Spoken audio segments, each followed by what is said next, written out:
So today is Asala Poya, very significant Poya day for us. And I know all of us have taken either the 5 precepts, which we do daily, or the 8 or the 10.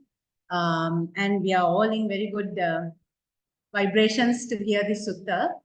So this is Sotapanna Nandiya Sutta, which is from the Samyukta Nikaya, chapter 11.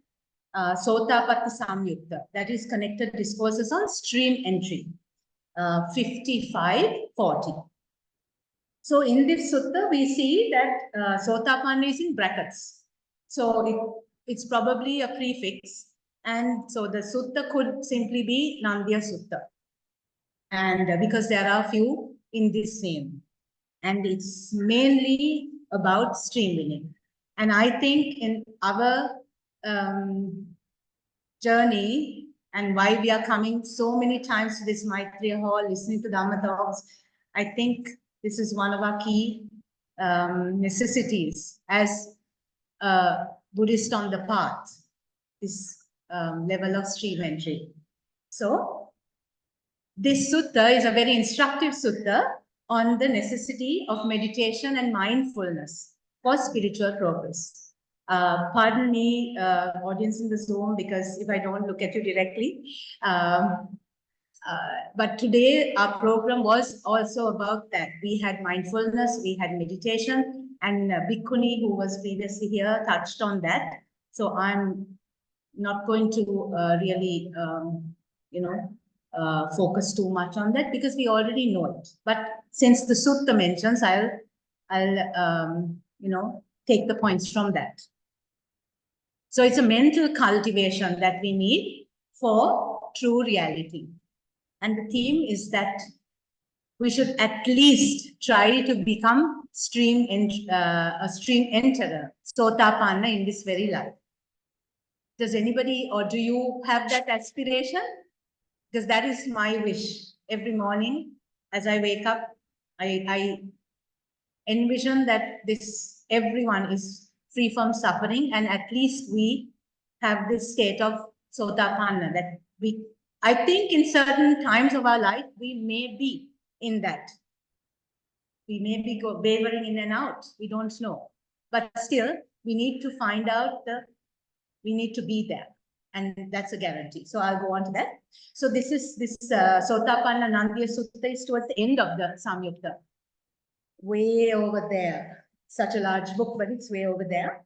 And it also has this name called Nandiya Sakka Sutta, which is, I guess, an interpretation, but we can take it as that also. So this is about, for Nandiya, the Sakyam. So we know that it is only when we attain stream entry that there is a guarantee that we have 7 more births, or maybe 1. We don't know. It is up to each one's karma. But 7 maximum. And in that, we will never be born in a woeful plane. Now, we all know this. I don't have to stress on that. But when we have this opportunity, a lot of us give preference to, including me, give preference to other things. Whereas every moment, Buddha has said, as if your hair is on fire and you have to, put it out. Work on this, work on your part. So if we do attain stream entry, now say for instance, a monk who has attained stream entry, Buddha would, encourage him to go on from that. Don't stop there, because, sometimes if it's only stream entry, then we have this guarantee and then we can become comfortable, complacent. But Buddha says, no, go on. He has this ability, or he has he encourages everyone to go to the highest plane of liberation. So one who is a stream enterer, Sotapanna, is not born in a lower realm. So, isn't that a nice realm to be? Isn't that a nice guarantee? Because none of us want, even in this life, we have so many trials and tribulations. Nothing is smooth. So anyway, so once we enter stream entry, we can say that we are safe because there's no sliding back. There's nowhere in the suttas that says anyone has come back.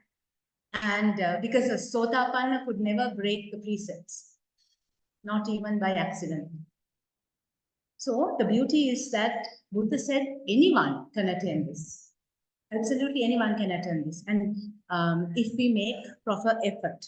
And also we have to conform to certain necessities. So before we begin the actual sutta, let's see about the grading of people in Buddha's time, because there's mention of that in the sutta.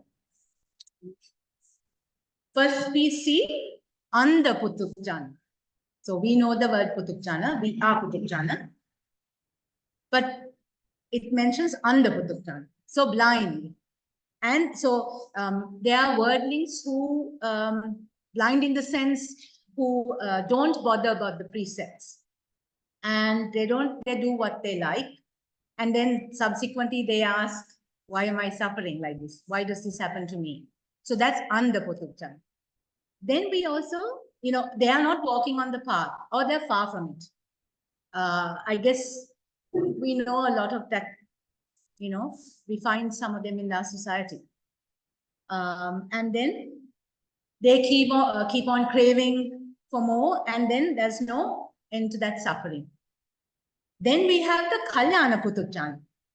They are people who have not yet entered the path, but whether they know Buddhism or not, they are naturally good and they keep the precepts.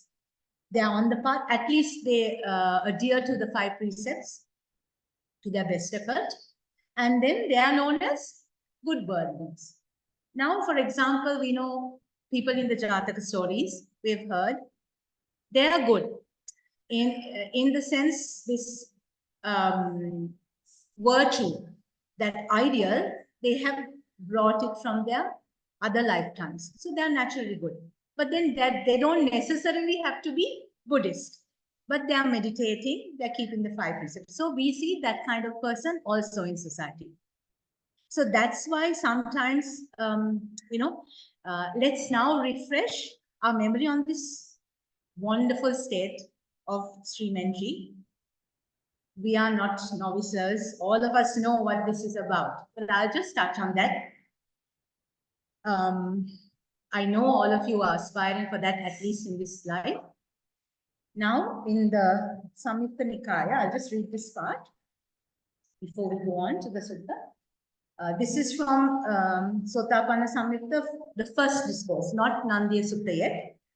At Savatthi, the Blessed One said, because although a wheel-turning monarch, having exercised supreme sovereign rulership over the 4 continents, with the breakup of the body after death, is reborn in a good destination, in a heavenly world, in the company of the Devas of the Tavatimsa realm. And there, in the Nandana grove, accompanied by a retinue of celestial nymphs, he enjoys himself endowed with the 5 chords of celestial pleasures. Still, he does not possess 4 things. He is not freed from hell, the animal realm, the domain of ghosts, not freed from the plane of misery, the bad destinations, the netherworlds. And then although bhikkhus, a noble disciple, I'll come to that later, what a noble disciple is. A noble disciple maintains himself by lumps of alms, food, wears rag robes. Still, as he possesses 4 things, he is freed from hell, the animal plane, the domain of ghosts, freed from the plane of misery, the bad destinations, the netherworld. So that is a simple explanation on what Buddha wants us to do. It's a strong message there. No matter how much you conquer the world, you have to conquer inside. So now we know that there are the 10 fetters, samyojana. And of these first three, I know all of you know that, but for the benefit of everyone, I'll mention Sakkaya Ditthi, that is personality view, skeptical doubt, and clinging to rites and rituals. Sakkaya Ditthi, Vichikicha, and Silabhata Paramasa. So these come from wrong view. And the rest of the fetters, the rest of the 7 fetters, they are not of wrong view. So I'll just mention them. Sensuality, Kamaraga, ill will, Patiga, craving for fine material existence, Ruparaga, craving for immaterial existence, Aruparaga, Uddacha, restlessness, Avijja, ignorance, Avijja. So those are not of wrong view. And to dispel these defilements of the mind, first we have to eradicate the 3 fetters coming from wrong view. So they only disappear through right view. Now, I guess we have to see through wisdom, to eradicate that continuously. And that is through the Noble Eightfold Path that we all know. So our human mind is not disciplined. And, but if we at least attain this state of stream entry, Sotapanna, this state of sainthood, then we would have made use of this life that we have given with all these faculties intact, with all these bodily, functions working at the moment. So we should not delay. So we know that to enter the path, it's important that we have noble friends and we hear the Dhamma. This is happening in Sri Lanka so much, from morning till evening. We hear Dhamma. We're constantly with good friends, but we have to see why there's this delay in this attainment of these, the stream entry or other paths in the Noble Eightfold Path. So, in the Ogada Sutta, that is Samudra Nikaya 55.2, it defines the qualities of a stream winner. Is it possible for any of you to tell me to make it more interactive? Otherwise, it seems boring. Would anybody know? I know all of you know that. The qualities of a stream winner. So, wise faith in the Buddha. Buddhe avicca prasada. Wise faith in the Dhamma. Dhamme avicca prasada. And wise faith in the Sangha. Sanghe avicca prasada. Unwavering confidence in the Buddha, Dhamma, and Sangha. And Arya Kanta Sila, moral virtue, dear to the noble ones. Those 4 are called qualities of a stream winner. Sotapanna Dhamma. And then we have one more absolutely important factor, which is talked in the Nandiya Sutta that I'm going to do now, that we have not stressed so much in our own lives. Meditation and self-contemplation. So we may have, all of us have these 4 limbs, 4 qualities. But one thing or the other, we have to see where we lack. So let's look at the sutta. This is the record of Buddha's answer to a question by Nandiya the Sakyan. So there are records of 4 persons called Nandiya in the suttas. Nandiya the monk, Nandiya the Sakyan layman, Nandiya the house lord of Benares, and Nandiya the wanderer. So this sutta centers around Nandiya the Sakyan. So at one time, the sutta starts, the Blessed One was staying in Nikroda's park outside Kapilavattu in Sakya country.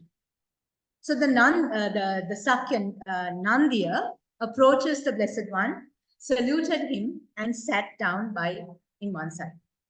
Thus seated, he asks a question, or he says, Bhante, when the 4 limbs of stream winning are all completely and totally absent from a noble disciple. Would that noble disciple, Bhante, be one who dwells negligently, heedlessly, or not? That's the question Sakya posed to Buddha. 4 limbs of stream winning. Sotapatti Anga. Again, this is defining now. We're going into define a fully fledged stream winner. But the Anathapindika Sutta, when Anathapindika was sick and Venerable, I believe it's Ananda, visited him, he said, the Sotapatti Anga, the Anathapindika had the Sotapatti Anga, that is the limbs of stream winning.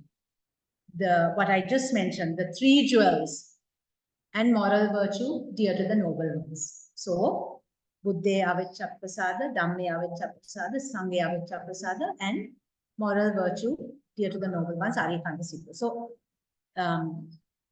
those are the limbs of stream winning. So, before we go on to explain that, now, Nandiya used the word Arya. Let's say the noble disciple, would that noble disciple is Arya. So that, let's see, Nandiya using this term, Arya Savaka. And generally, I think he means general followers, but in the Buddha's time and in the suttas, there's no notion of a Buddhist. We know that. So there's no statistical Buddhist, there's no nominal Buddhist. But there are only 3 categories of those who understand and practice the Buddha's teachings. The good worldlings, Kalyana Kutubjana, those who are capable of Buddha's training, Buddhist training. Then there's the learners, Seka, the saint, ordained or not, or lay, who are on the path of awakening. And then there's Aseka, that is Arahants, who have fully attained the goal of awakening. Those were the 3 classifications back then. So the minimum standard for a Buddhist here should be stream entry. That's what it says. So, or the effective aspiration to be one. So all those who are outside those are called Bahira, outsiders. So are all unawakened beings.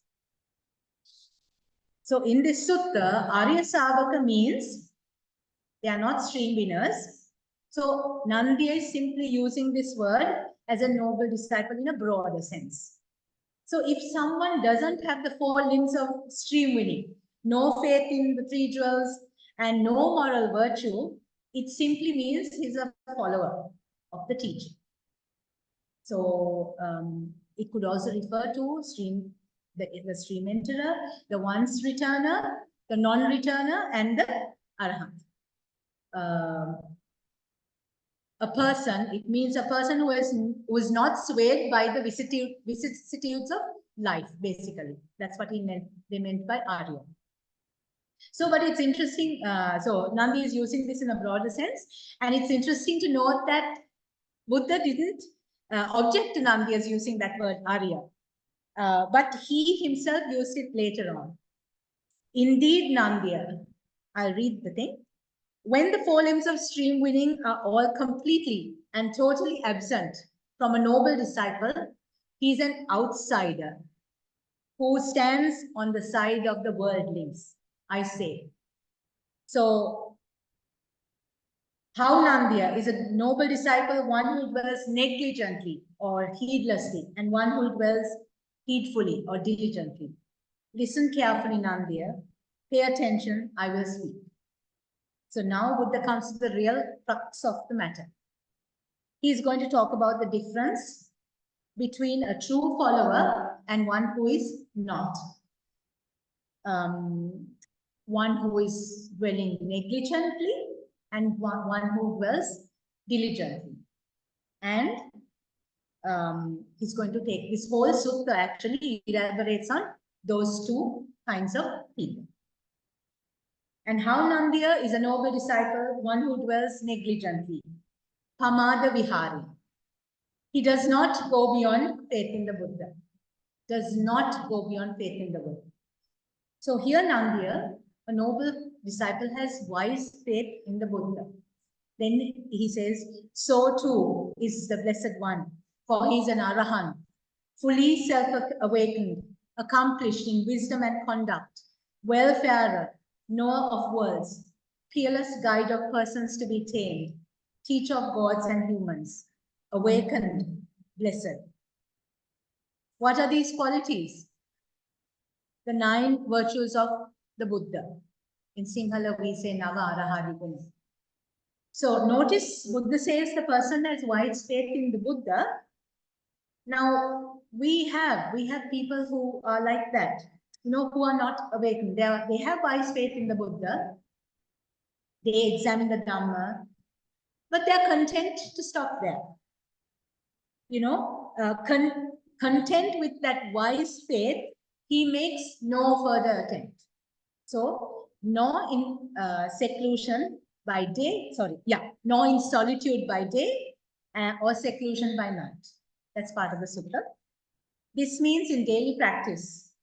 So just like today, we come to, it's a Poya day. Many people may be going to the temple today. Then they go back home. We all go back home. We may come the next Poya. Within that time, what have we achieved? What are we doing? That's what, sometimes nothing really happens. You realize a Poya day is approaching. We've been going on our mundane routine. So Buddha says, you have this opportunity to reach the highest levels. And if you just sit and be content with that, I have faith in the Buddha, and just be content with that, you won't go beyond that ordinary level. So basically, when with that wise faith, he thus dwells negligently. Buddha says there is no gladness. Gladness comes from meditation, I think, or Moses stilling the mind. Of course, we go to the temple when we hear a sutta, we feel glad, but that's very temporary. So here, basic simple joy. In the sutta, it talks about these words. When there is no gladness, there is no zest, a bit more stronger joy, powerful joy. And when there is no zest, there is no tranquility. And when there is no tranquility, he dwells unhappily. I think he means the word unhappily probably means unsatisfactory. And an unhappy or unsatisfactory mind does not attain samadhi.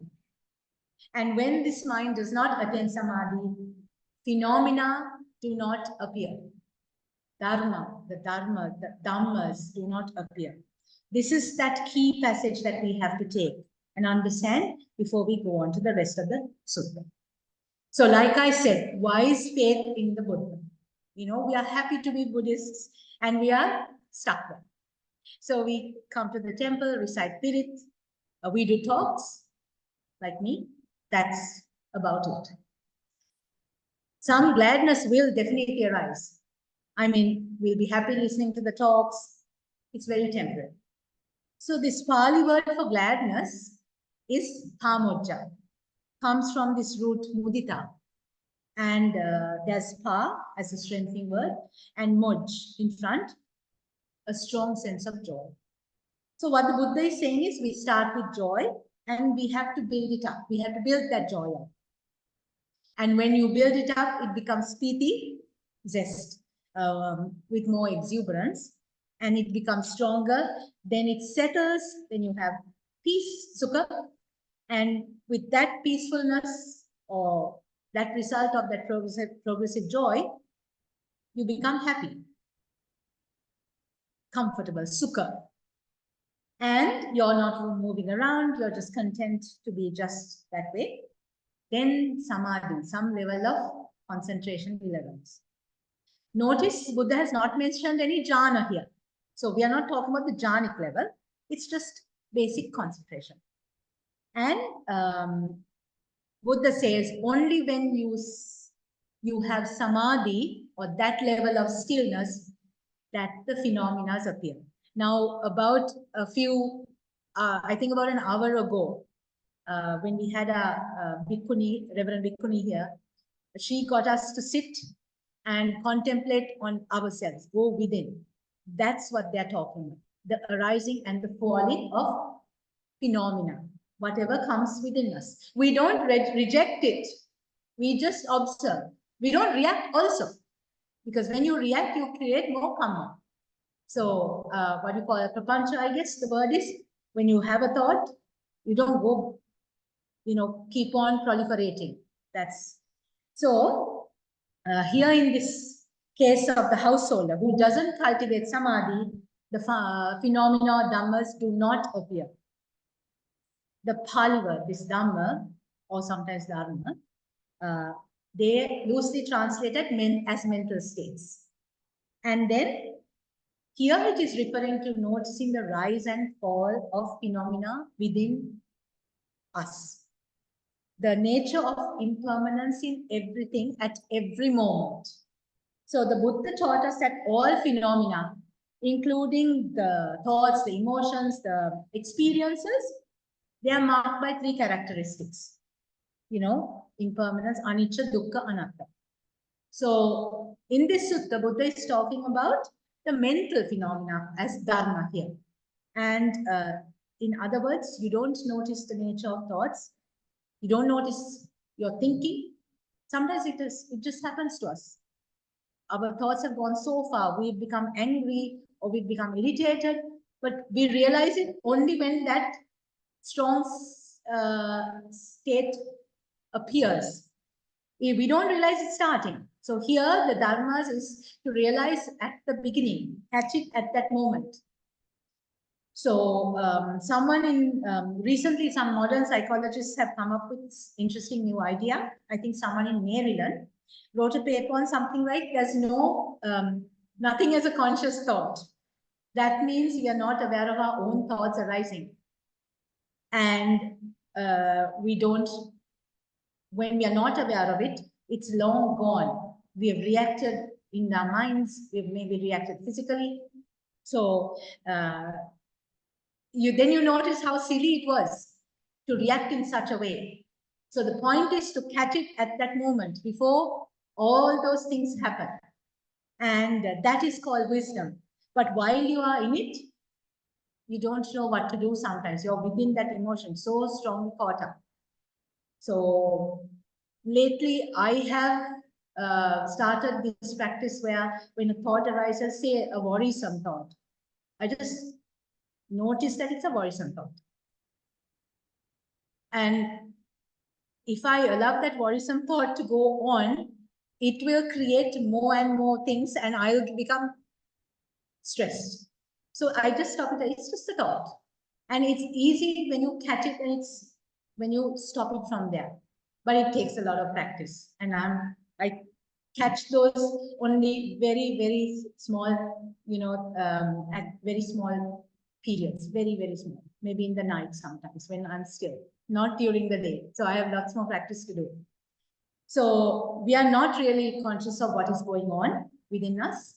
And, while we go on in our day-to-day activities, so phenomena does arise, meaning we don't have to stay in one place and close our eyes. Whether we do that or not, they arise. But Buddha says, as he does not go beyond faith in the Buddha, because he doesn't make an attempt, phenomena do not appear. That means he doesn't catch it happening. Phenomena do appear, but he doesn't catch it happening enough to stop it. He doesn't stop. He goes on reacting because he doesn't realize it's happened. That's what he's. So he is regarded as one who dwells negligently. Then the same. Buddha takes a person who does not go beyond. He does not go beyond wise faith in the Dhamm.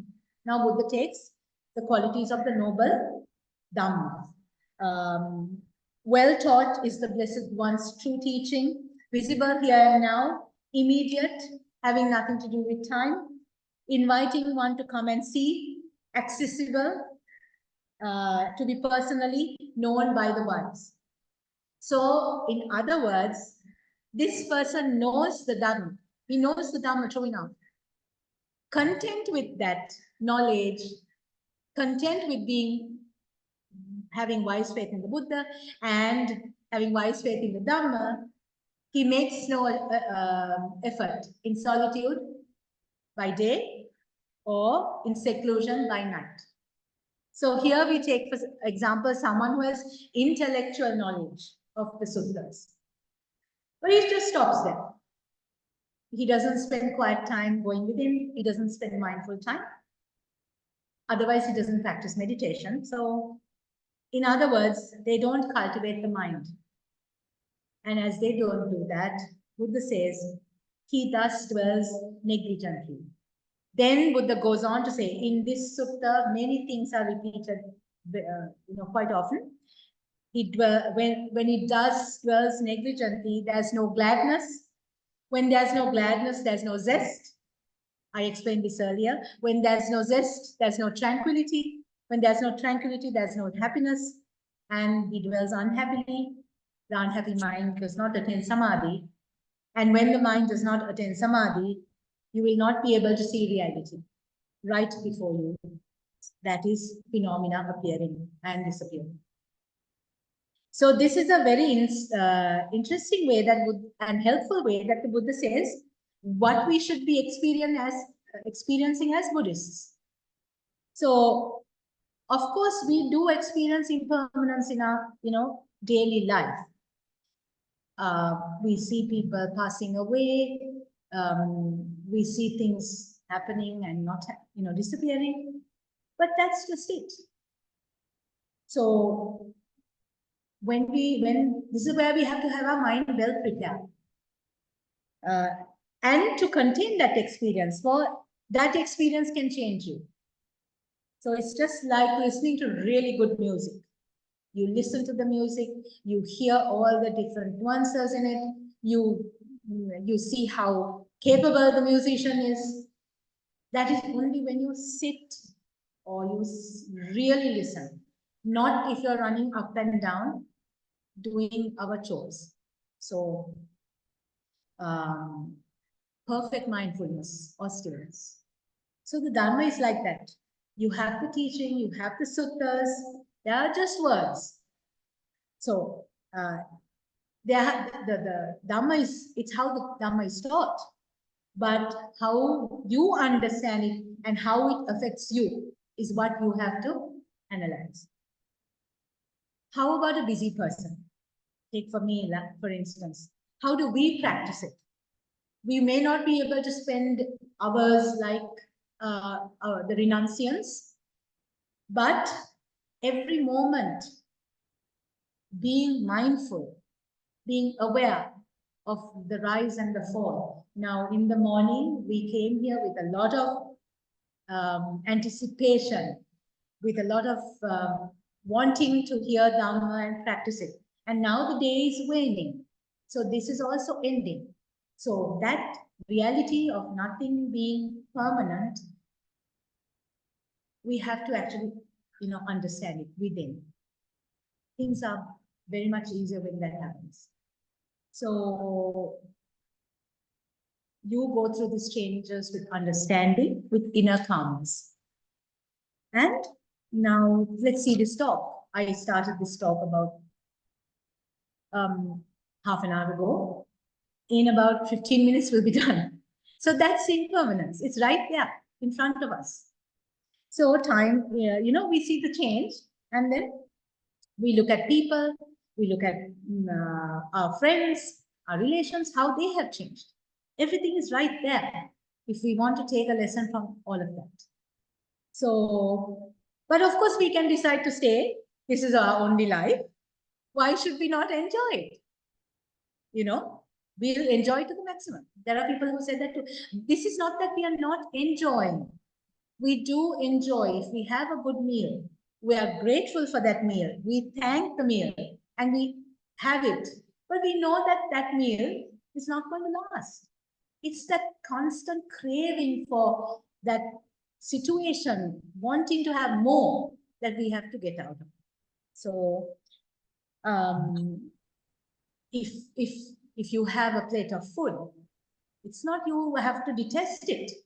You have to take it, but you realize that you have a limit, and then you can share it with others. That's what it says. This and how you put it across. So moving on to the sutta, we take the third quality. He does not go beyond faith in the Sangha. So furthermore, Nandiya, a noble disciple has wise faith in the Sangha. Thus, the Blessed One's community of disciples are well practiced, keeps the good way, keeps the straight practice, keeps the right way, keeps in the proper way of practice according to the Dhamma. Then there are 4 pairs of persons, 8 individuals, and the Blessed One's community of disciples is worthy of offering, worthy of hospitality, worthy of gifts, worthy of salutation with lotus palms. And they are the supreme field of merit for the world. I'm reading it just the way it is in the sutta. So these lines give us the essence of the Buddhist community, how they are to exist, and as lay people, how we are to assist them. No need love. Jehovah's Witnesses. Let me mute this, please. 1 second. Okay. No. There's an time.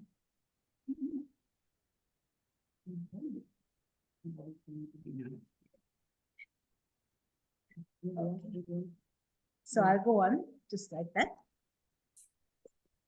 So these are the duties of a layperson, and when you say exemplary, or they are an example worthy of offering, ahuneya, and then the offering that you can give to the practicing, these practicing renunciants.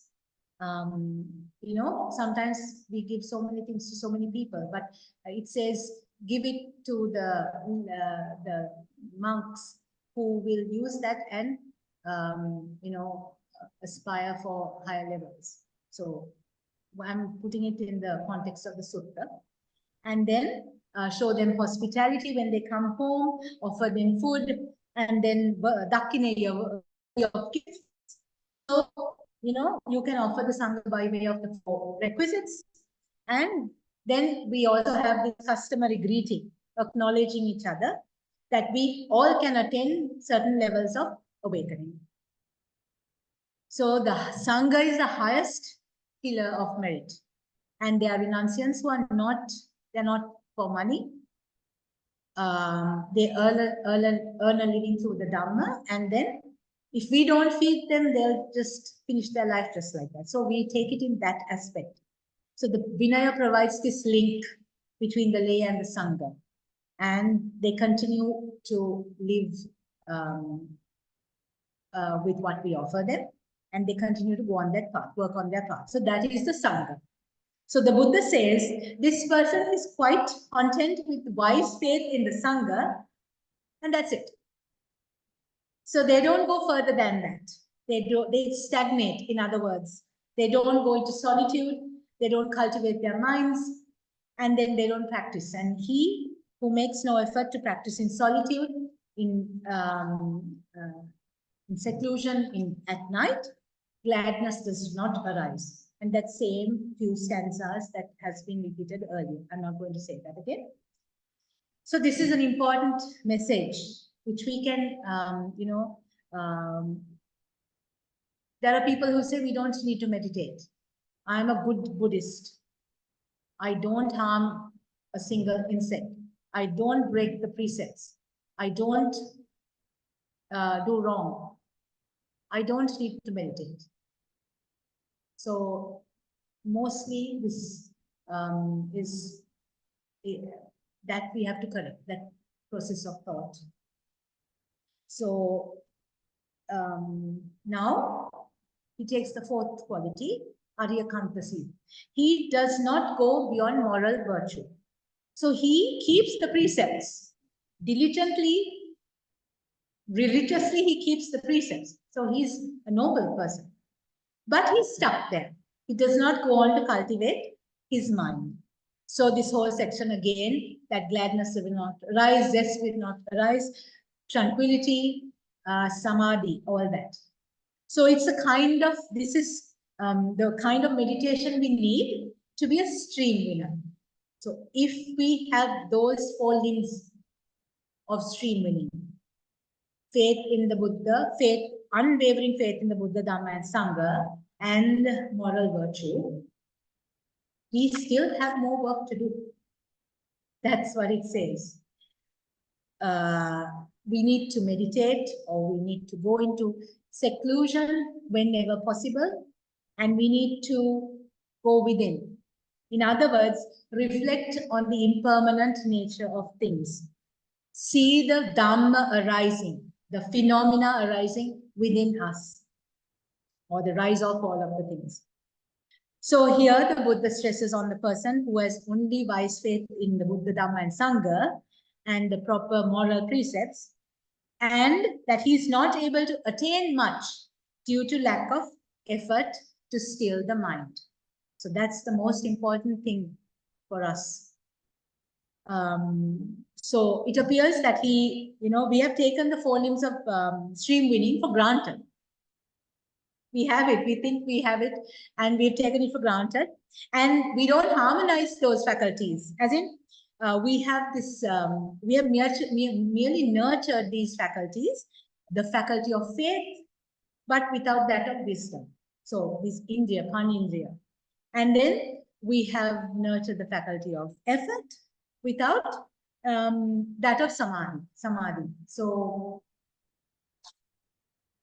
this faculty of mindfulness, sati, indriya, that's what harmonizes all 4. So that their full force brings about this spiritual awakening, seeing through the Dhamma eye. That's when that happens, that magical moment. Then we have part 2 of this sutta, which is the very same, but we spoke about the person who was negligent, not diligent. And now Buddha takes the person who is diligent. I'm just going to brush that up because we have gone through that whole thing again. And so the Buddha takes the diligent dweller. And how Nandiya is this disciple, one who dwells diligently, heedfully, appamada vihari.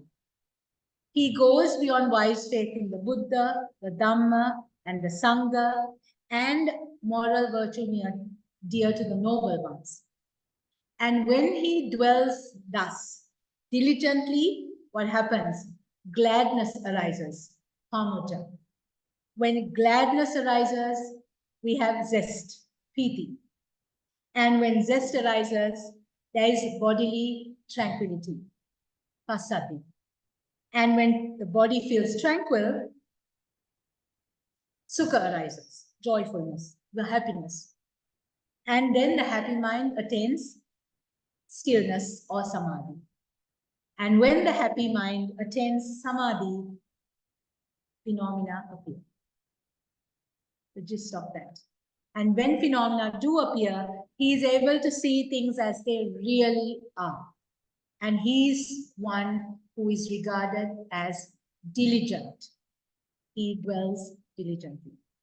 So in this way, Nandiya, the noble disciple, one who is not content with virtues. Now listen, understand carefully. One who is not content with these virtues, dear to the noble ones, and not content with just having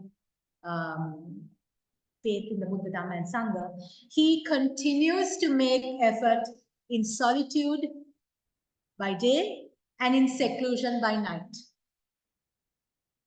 And so let me summarize. The Buddha is saying, yes, to be a stream winner, you must have faith in the Buddha, Dhamma, and Sangha. And so here the Buddha as meaning someone who has awakened, and also that you can awaken. And you don't need that external help if you have the guidance of the suttas. And then the Buddha inspires us So to remind ourselves that we can also attain this very state. That's one. The Dhamma is the path. So, but path is laid right there in front of us, but we have to tread it. So it's the path that we need to walk on. And then there are those who have attained this path, the noble Sangha. And then you prepare yourself by keeping the precepts, not breaking a single precept for any reason. Aryakanta Sila, that means you will be having Aryakanta Sila. And then abstaining from the wrong and you'll inculcating the right.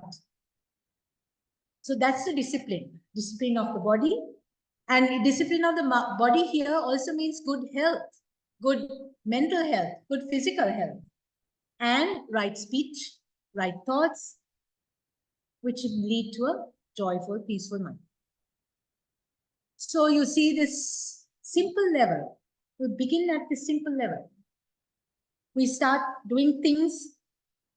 We are well on our way, definitely. But we have to give that effort, that extra effort, continuous effort to reach this level. So let's, every time we see something, we can see how impermanent it is. We can relate to that, and then we can see how we react to it. Our reaction will tell us. There's nobody to judge us. I mean, people may judge us, it doesn't matter. But we are our own judge if we want to go on this. So we judge and see how do I react to that situation. And many a times I have failed in certain, certain situations. But then I go back and I dwell on it and I reflect and I think, no, I'm going to react again in a better way. So it's a constant process, constant checking on yourself, every moment to moment. So there's no time to really, waste. Now we have our faculties intact. We have our body intact. At any moment, this could be taken away from us. So that's where we have to really be appamada, heedful. So I think I can stop there. There's a lot of information I've brought about, but I'll stop there. So the test is for this, for us to go into the community and with our behavior, with our interaction with the community, how we correct them. By seeing each of you, they will be inspired. By seeing you speak, by seeing you interact with people, make them inspired so that you then practice, you are practicing all these virtues, faith in the Buddha, Dhamma, and Sangha. Then you also have association with the noble ones. We have to find, we have so many suttas, we have so many monks. So we have association with the noble ones. Then we have the listening to the Dhamma. Then we have to have yoniso manasikara, contemplation. All of us know all this. So why do we wait till some other lifetime? I believe that we can, this level of stream entry, although it seems very elusive, I don't think it is. I think we need to constantly inspire for that and beyond. And if we do that, and if we check ourselves constantly by day or night, like the Buddha said, go within. It says that the message, the clear message here is to go within. So we have to find some time during our day, because we have responsibilities and we can't leave everything and just run off to the jungles, which I would love to do, but find some time to really go within and understand yourself. Then you will know how the Dhammas arise, and you will know, yourself basically. And then every time you make a mistake, or every time you go off the path, you will know. So I hope I haven't bored you with this. These things you know, all of you know that. So it's just I wanted to stress the fact that we have to be heedful. That is the key message here. No point having all the faiths if we don't really go within. So I thank all of you who are listening to me. And I thank Professor Manori for always, she's been coaxing me to do a speech for a long time, and I was quite reluctant, but thank you so much, Professor, and thank you all of you. May you all attain the highest level on this path in this very life. And may you all always constantly be mindful of your thoughts, your actions, your words, and have a beautiful life. Be happy. That's all. Thank you so much.